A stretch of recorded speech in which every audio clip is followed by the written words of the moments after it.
Everyone, তো সম্ভাবনার উপর কিভাবে আমরা ঝটপট সমাধান করব 5 সেকেন্ডে তা দেখেন। হ্যাঁ, এখানে কি বলা হচ্ছে 29 থেকে 38 পর্যন্ত যে কোনো একটি সংখ্যা ইচ্ছা মতো বেছে নিলে মৌলিক হওয়ার সম্ভাবনা কতটুকু? এটা বিসিএস ব্যাংক সহ বিভিন্ন পরীক্ষাতে আসছে। হ্যাঁ, তো এখানে কি বলা হয়েছে কি 29 থেকে 38 পর্যন্ত যে কোনো সংখ্যাকে ইচ্ছা মতো যদি আমরা বেছে নিই সেটাকে কি বলা হচ্ছে মৌলিক হওয়ার সম্ভাবনা কতটুকু? মৌলিক হওয়ার সম্ভাবনাটা আমাদেরকে বের করতে হবে। তো মৌলিক হওয়ার সম্ভাবনা যদি আমরা বের করি তাহলে আমরা দেখব 29 থেকে 38 পর্যন্ত মৌলিক সংখ্যা কতটি? 29 থেকে 38 পর্যন্ত মৌলিক সংখ্যা 29, 31 এবং 37। তো 29 থেকে 38 পর্যন্ত মৌলিক সংখ্যা হচ্ছে 3টি। 29 থেকে 38 পর্যন্ত মৌলিক সংখ্যা হচ্ছে 3টি।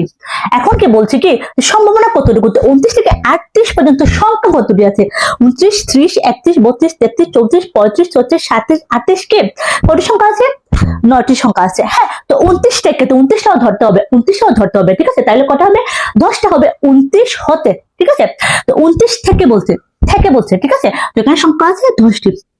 তো মোট সংখ্যা আছে 10টি, আমাদের সম্ভাবনা কত? 3টি। তো মৌলিক হওয়ার সম্ভাবনা কতটি? 3টি। ঝটপট সমাধান।